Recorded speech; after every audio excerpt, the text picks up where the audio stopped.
that's what the 6 and 7 year olds are trying to be. They're trying to be Joss Butler, or they're not trying to be. They're not trying to be Joe Root. I almost wonder if there could be a private investment test competition at some point, and whether that involves national teams or it involves franchises, I'm not really sure.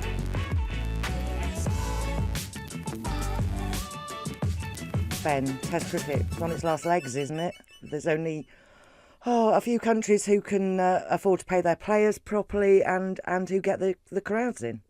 Depends on your definition of last legs or dying, I suppose. A bit like if you if someone had been shot and they say I'm dying, it's true in that they need medical attention to survive. And there's lots of obviously startling stuff around. I think the thing that startled me most when the Future Tours programme came out, and it every series of more than 3 matches was being played by 2 of England, Australia and India, and every series of 3 matches was being played by 1 of England, Australia or India. So when you look at that, you think actually outside of those 3, Test cricket really is kind of like a minor concern.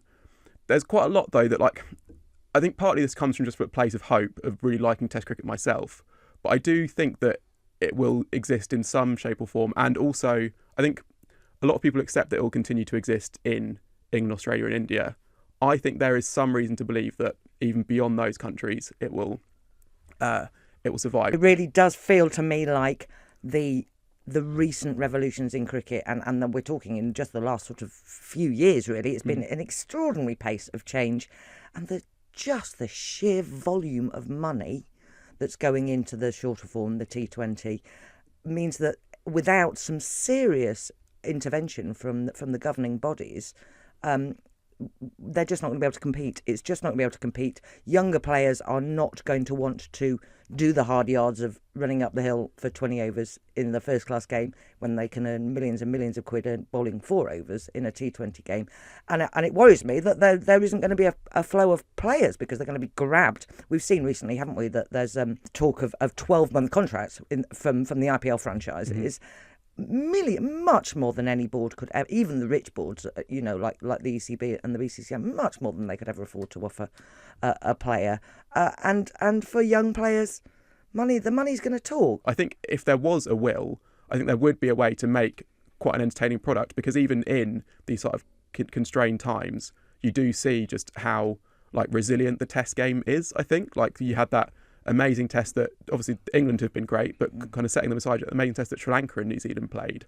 And what we noticed on the site was how many sort of Indian readers, because of the World Test Championship, were so invested in that because of the implications on it for their hopes of getting to the World Test Championship final. And I think there is the kernel there of something that could be really positive. And if you're able to get to something like every World Test Championship series was a 3-test series, and maybe you expand it over a slightly long period of time and everyone plays everyone, you have actually quite a robust competition there that I think could be really entertaining. It's just who is going to say, this is how we're going to do it. And that's why actually what I think might happen is that because you have this thing that lots of people like and you have no money currently in it, I almost wonder if there could be a private investment test competition at some point, and whether that involves national teams or it involves franchises, I'm not really sure.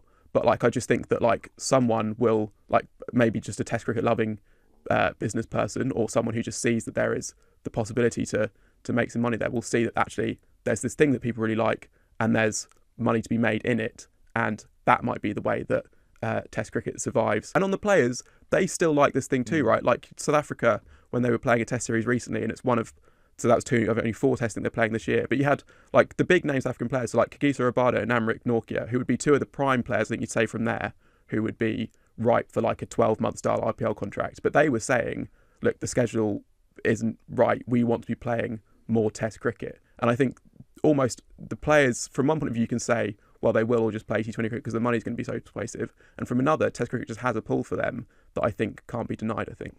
Yeah, I mean, I think that the current crop of players absolutely love Test cricket. My concern is whether the 19-year-olds, if they're suddenly swooped in before they've even played a first-class game, you can see that they hit the ball hard or something, and someone swoops in and gives them a franchise contract before they've even played a first-class game. The Test arena's just not a thing for them at all, and their life is as a freelance cricketer, earning loads and loads of money and being screamed at by adulation, great big crowds, and that there's nothing wrong with that at all. And I can't blame any of the players.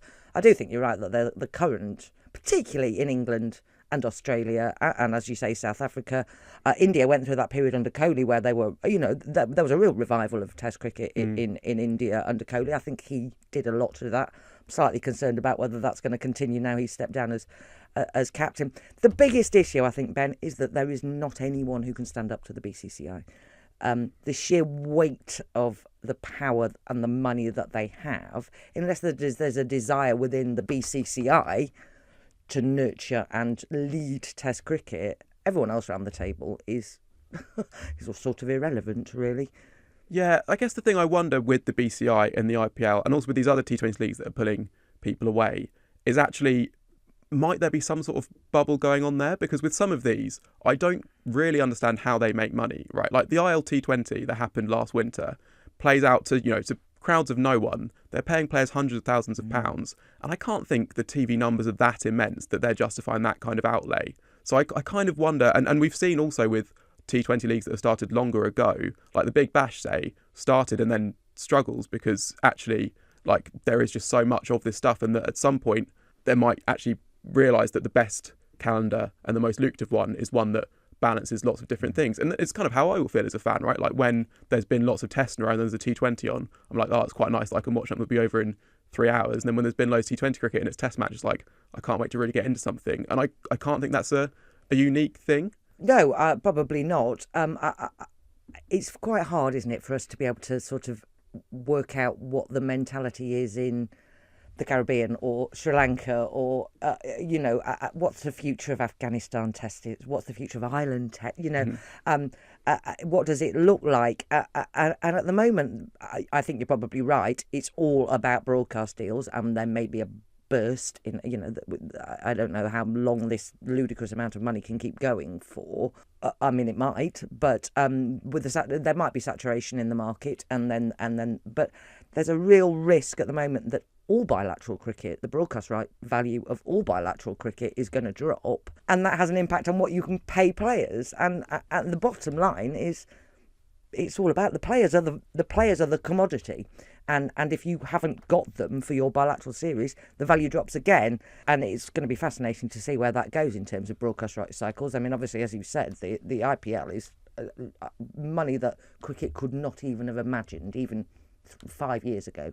And my concern is that keeps going for another few years, but long enough to have done irrevocable damage to the Test game, in that it just becomes a sort of exhibition rather than something meaningful. It's a sort of legacy that we all want to go and watch Men in Whites, but it, as a sort of nostalgic thing rather than something meaningful. Yeah, and I think you can focus too much on Test cricket as well, when actually you're right to say that if the threat is to the international game rather than just to the Test game. I mean, people would put ODIs in an even more endangered category than Test cricket, I suppose. And then T20 international cricket, a lot of people would be happy to just see it played in World Cups and not outside of that.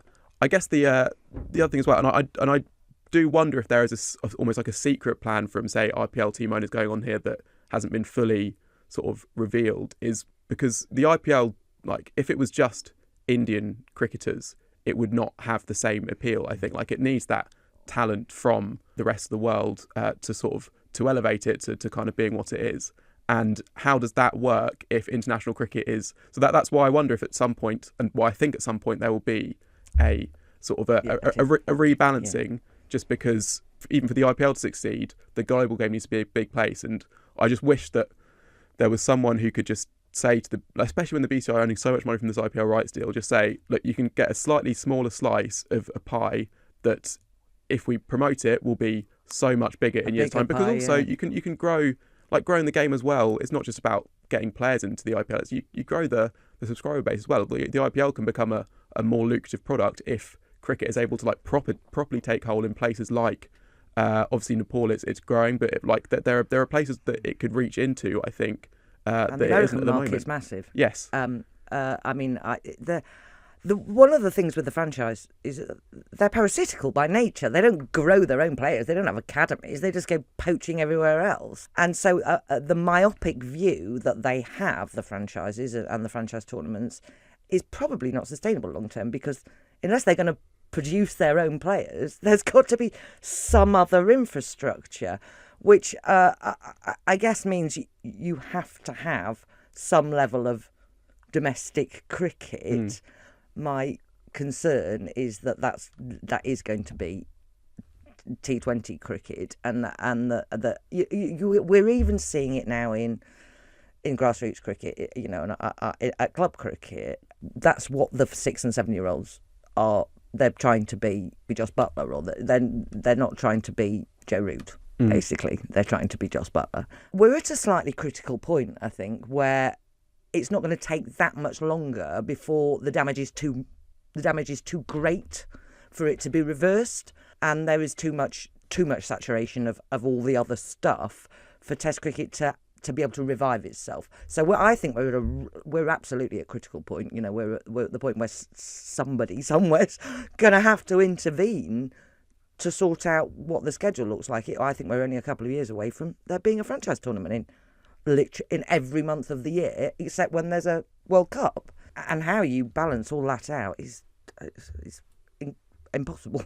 It's hard to disagree with a lot of what you say, and I think that international cricket is not going to look like it does right now for much longer. I guess my hope and belief, I think, is that something will come along to replace it that still contains long format, top level cricket, whether it's called Test cricket or it's called some sort of other franchise thing, I don't know. That's what I think might happen. I share your hope. If we're talking about the cricket equivalent of the doomsday clock, I think we're at 1 minute to midnight, and we're now, we need to take radical action to be able to save this format. Otherwise, in 15, 20 years, I'm not sure we're going to be watching it. So the future of Test cricket, we've had our say. You have yours in the comments.